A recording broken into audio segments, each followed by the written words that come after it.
Finto. Finta. Finta. Finta. Finta. Finta. Finto. Finta. Finta, c'est le podcast qui nourrit des esprits, des envies d'agir et des espoirs très concrets à l'échelle locale. Finta part de l'Aveyron pour explorer les voies de la ruralité, à la rencontre de celles et ceux qui incarnent la diversité et l'incroyable vivacité de territoires que l'on croyait oubliés. Je m'appelle Lola Cross, je suis journaliste et je vous emmène dès maintenant. Je suis partie à la rencontre de Lucie Chiez, sur les hauteurs de Decazeville. C'est en croisant une dizaine de cartes, géographiques, météorologiques et industrielles, que Lucie Chiez a atterri sur une parcelle agricole aveyronnaise, achetée collectivement avec 5 associés.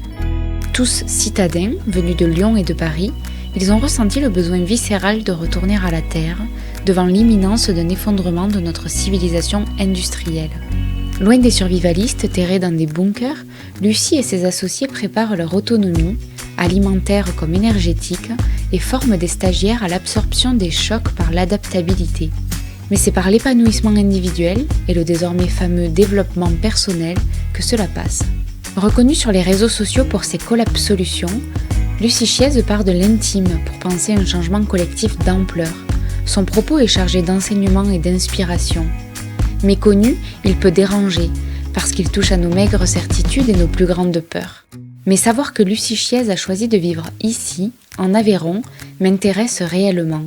Elle porte la voix du mouvement collapsologue qui a, depuis le début de la pandémie du Covid, musclé sa crédibilité. Ses adeptes sont nombreux, depuis quelques années, à s'installer en Aveyron. Alors je vous laisse avec notre conversation, enregistrée l'hiver dernier.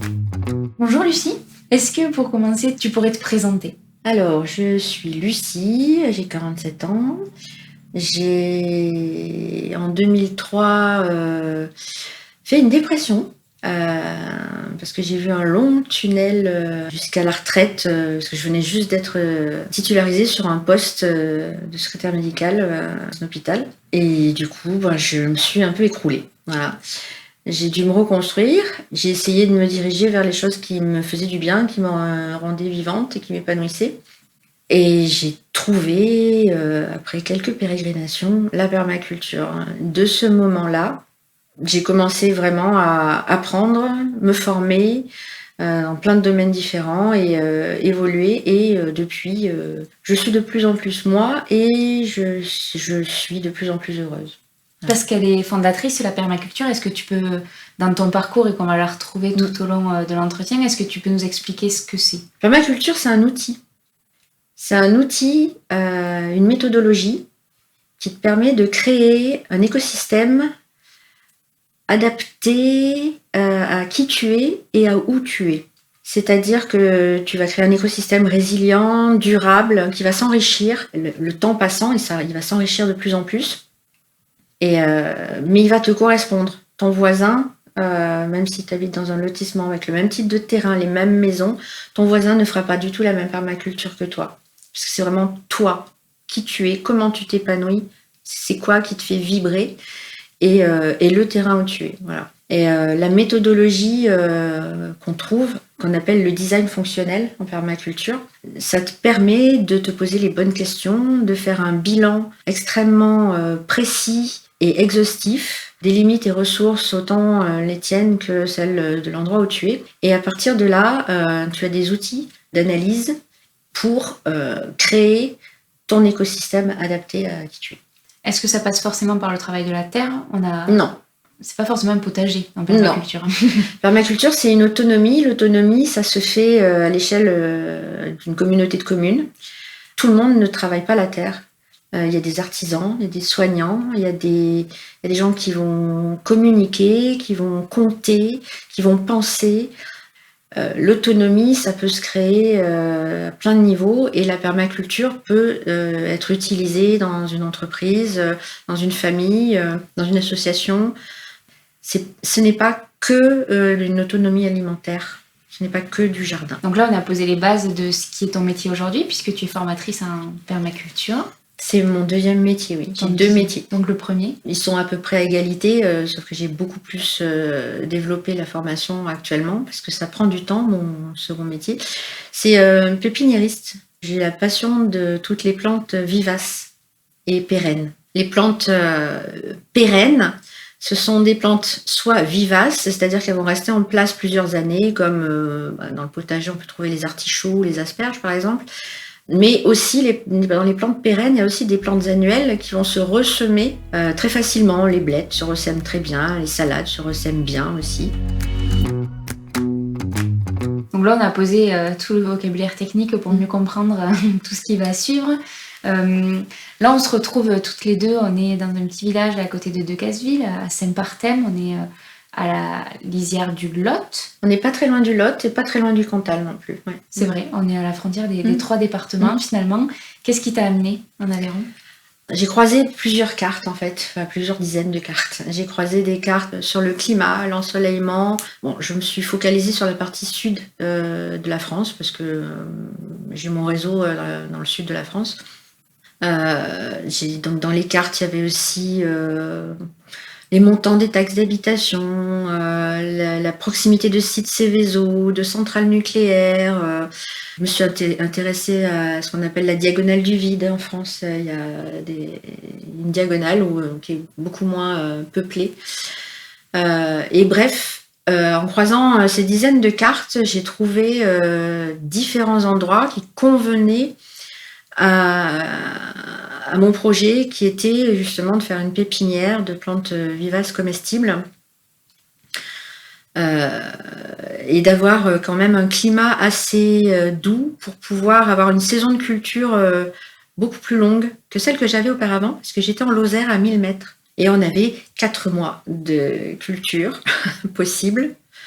Le reste du temps, il y avait du gel, donc ça devenait assez complexe.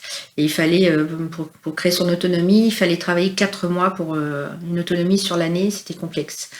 Donc j'ai trouvé plusieurs départements. Je trouvais une petite partie de l'Ariège, une petite partie de l'Aude, un coin du Tarn, et toute la partie nord-ouest de l'Aveyron, parce que cette partie nord-ouest de l'Aveyron a un climat océanique, qui veut dire quand même bien arrosé.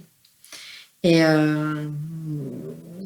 je pense qu'avec la sécheresse et les canicules qui vont s'installer, c'est important d'avoir quand même si c'est sur une partie de l'année, de l'eau. Et voilà, notre Dany trouve tout, qui est une des associées, Danielle. Vraiment, elle trouve tout. On lui donne une mission pour qu'elle trouve quelque chose, elle le trouve. Elle nous a fait passer plein d'annonces de différents terrains. Chose qu'elle fait toujours d'ailleurs sur un groupe Facebook qu'on a créé qui s'appelle Achat groupé autonomie. Parce que on a envie d'attirer plein de gens qui ont envie de s'autonomiser dans le coin, parce que le réseau, c'est le plus important en autonomie. Et donc, elle a trouvé ce terrain. On est venu le visiter en juin 2019. Et ça a été un coup de foudre. Donc ce terrain, c'est une petite partie de forêt, une petite prairie. Oui, 11 hectares en tout. C'est un grand terrain. Avec 7 hectares, un peu plus de 7 hectares de forêt, un peu plus de 3 hectares de prairie. Très en pente. Toutes les plantes sur ce terrain nous disent que la terre est acide, qu'il y fait très chaud et que c'est très sec l'été.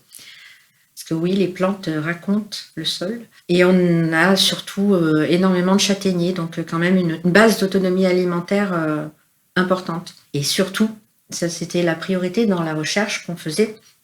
C'était déjà que le terrain soit dans nos moyens, parce qu'on a tous dit au début, on a combien voilà, nous on a 500 €, nous on a 2000 €, nous on a 1000 €, voilà. Vous pouvez aller jusqu'à 15 000 €. On a trouvé ça, donc il fallait que ça soit moins de 15 000 €, qu'il y ait de l'eau.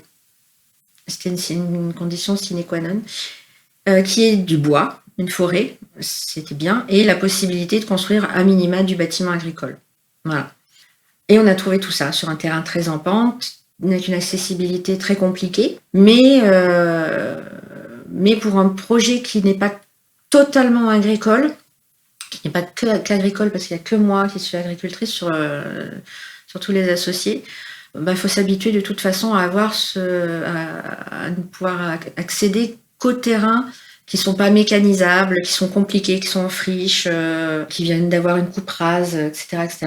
Et c'est pas plus mal, ça nous permet de montrer justement tout le potentiel de l'outil permaculture sur un terrain compliqué. Même sans moyens. Même sans moyens, surtout sans moyens.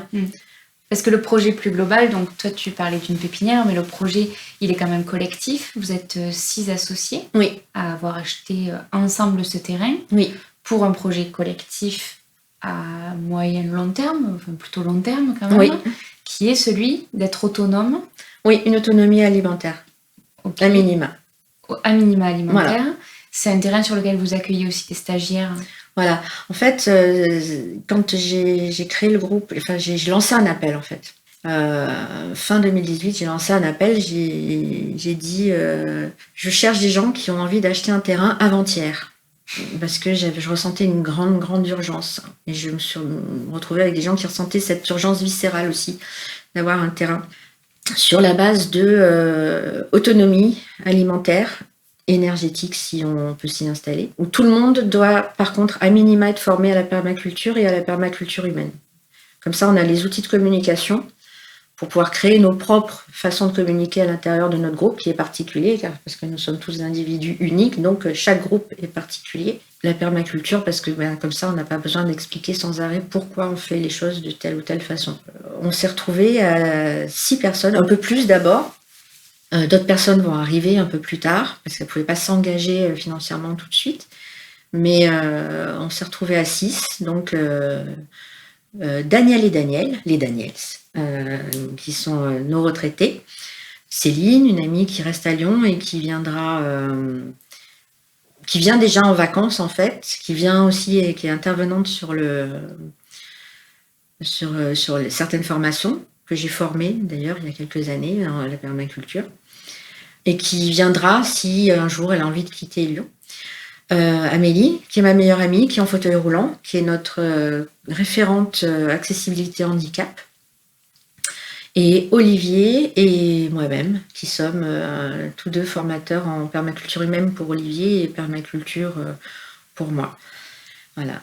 Donc le but c'était autonomie et permaculture, et on s'est rendu compte tous qu'on avait la fibre pédagogique. Et là, c'est très rapidement, on s'est rendu compte que on allait accueillir des stagiaires et faire des formations. Ce qui sous-tend toute ta philosophie dont tu parlais tout à l'heure, cette urgence que tu as ressentie. Collapsologie, c'est un constat. C'est l'étude des effondrements civilisationnels. On est, pour moi et pour beaucoup de personnes, on est déjà dans l'effondrement. Un effondrement, c'est pas clic-clac, un déclic brutal. Non, un effondrement, ce sont des chocs dont il devient de plus en plus difficile de se remettre. Parce que notre société actuellement n'a pas assez de résilience. Sur une convergence, surtout il y a une convergence de crises, entre la crise climatique, crise sociale, crise financière qui arrive, tout le problème de la perte de biodiversité, la perte des sols arables, voilà, le climat, etc. Donc tout ça, on n'aurait qu'une ou deux crises, on pourrait s'en sortir. Là, les chocs vont s'enchaîner. Voilà, on n'a plus la résilience pour garder notre société telle qu'elle est. Donc, il va falloir s'adapter. C'est pour ça que ma boîte, comme dit Pierre Rabhi, s'appelle Collapse Solutions, parce que le collapse, on y est déjà, et qu'il y a des solutions d'adaptation. J'aborde très peu le sujet du collapse en règle générale. Moi, ce dont je parle, c'est des solutions d'adaptation. Elles passent essentiellement par l'autonomisation, mais quelle qu'elle soit, que ce soit juste énergétique, que ce soit alimentaire, ou même, on n'est pas obligé d'être autonome à 100%. On est complémentaire, on peut réseauter au niveau d'une communauté de communes, on peut faire pas mal de choses pour absorber ces chocs et être résilient, en fait. Une capacité à absorber les chocs et à se remettre après les chocs. Donc ça s'apprend. C'est ce que tu soutiens. Ça commence par quoi, cet apprentissage ? Par soi-même. Ça commence par savoir qui on est et ce qui nous épanouit.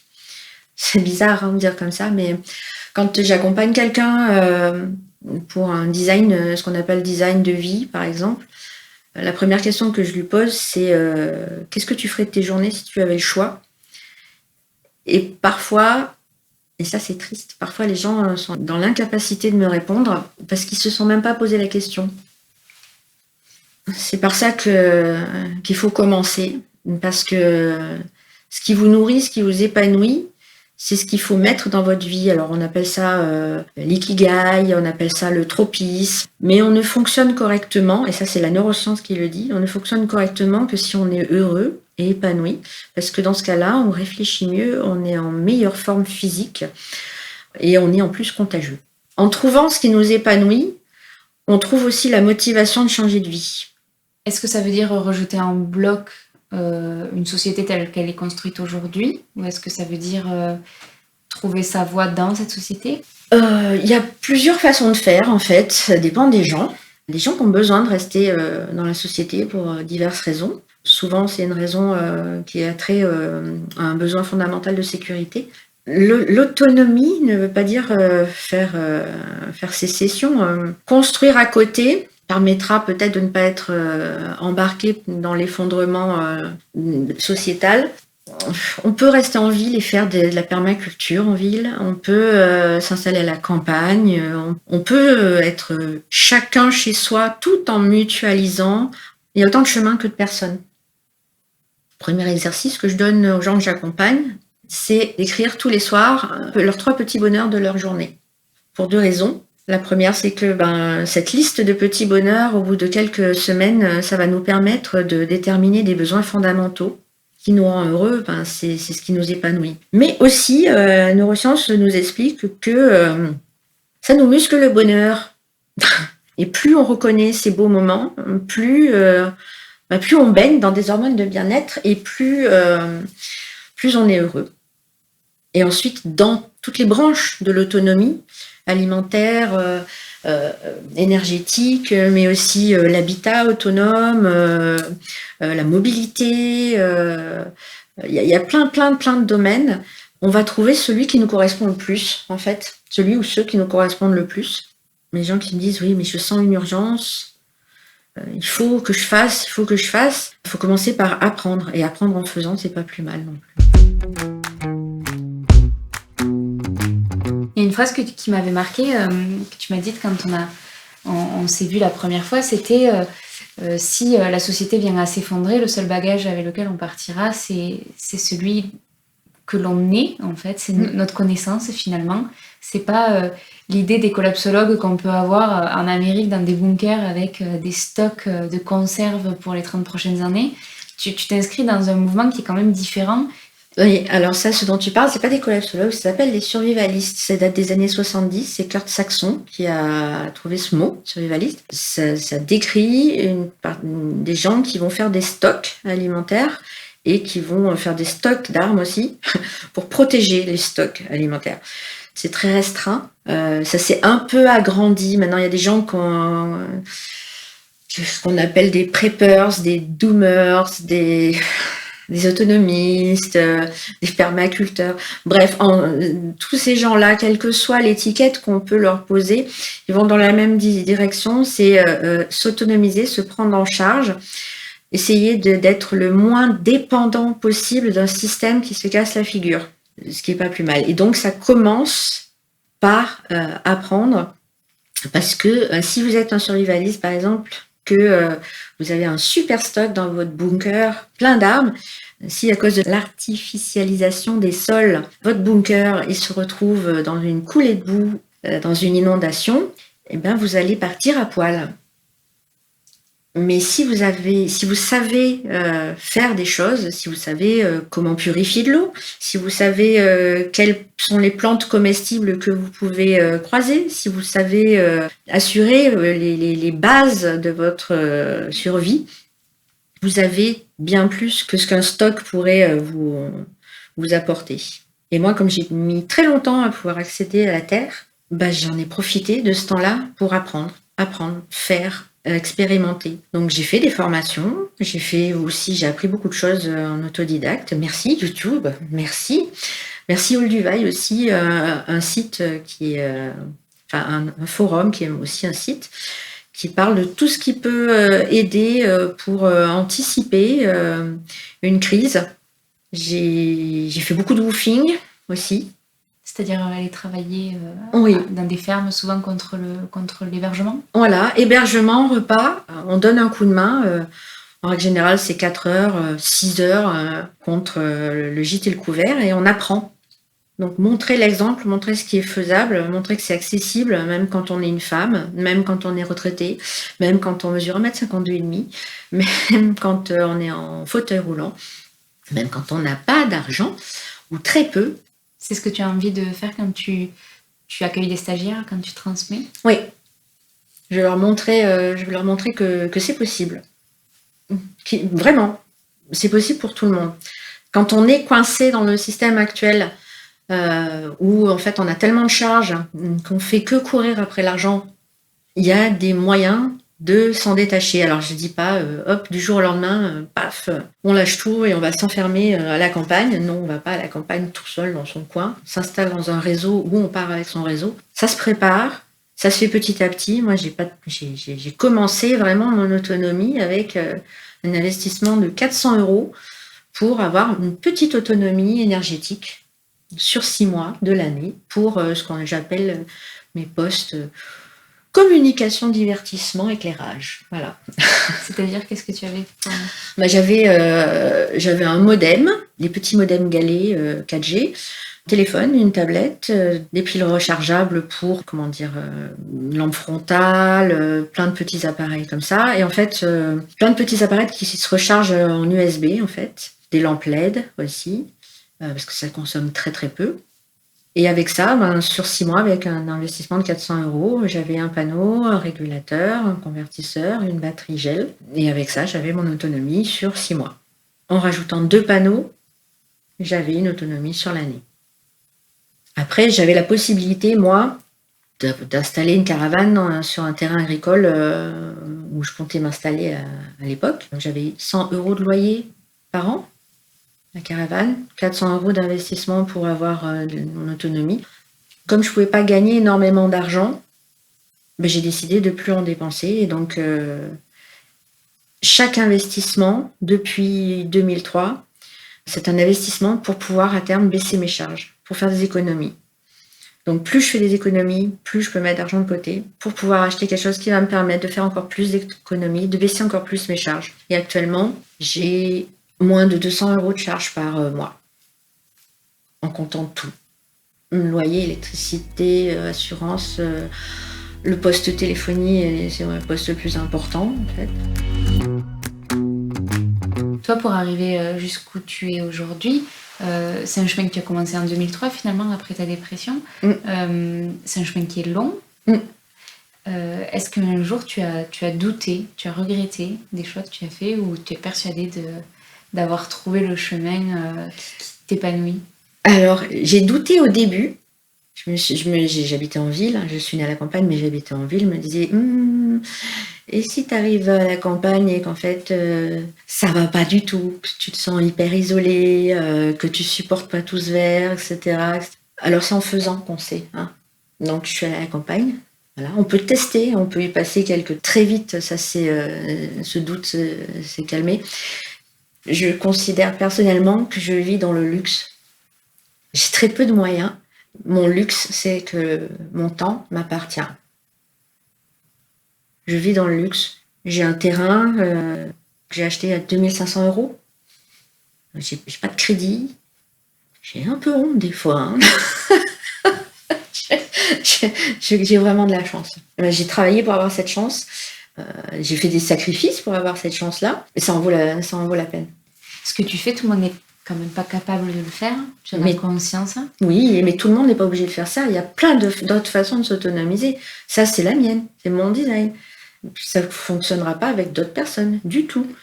Ouais, justement, c'est vers là que je voulais t'amener. Le fait aussi que l'autonomie, elle n'a de sens que si elle est partagée d'une certaine manière. Tu parlais tout à l'heure de l'échelle de la communauté de communes. Il faut arriver à s'entourer de personnes qui sont complémentaires, qui ont des autonomies différentes de la tienne et avec qui tu vas peut-être pouvoir troquer, échanger. Ça s'installe dans un système, un écosystème qui doit être autonome. Et tu es très active sur Facebook. Est-ce que tu sens que ça prend au-delà de ton cercle d'amis convaincus et qui sont déjà dans le même rythme que toi? Oui. Alors déjà, quand on est arrivé ici, il y avait déjà un réseau existant. Collapso, enfin, quand j'emploie le terme collapso, c'est de gens qui ont fait le constat qu'il faut changer, qu'il faut s'adapter à ce qui va se passer. Et ils s'adaptent de différentes façons. Donc il y a un groupe qui est vers Entrailles qui lui s'adapte en faisant des recherches, se rencontrant régulièrement pour présenter les recherches qu'ils ont fait dans certains domaines, sur l'eau, comment être autonome en eau, sur quelles sont les 10 plantes à avoir absolument. Il y a un groupe dans le Cantal qui a une optique un petit peu plus spirituelle, très très chouette. C'est l'association Terre de Cœur. On crée les archipels en fait, et on fait tache d'huile. Et nous vraiment, on veut vraiment qu'il y ait plein de gens qui viennent s'installer dans le coin.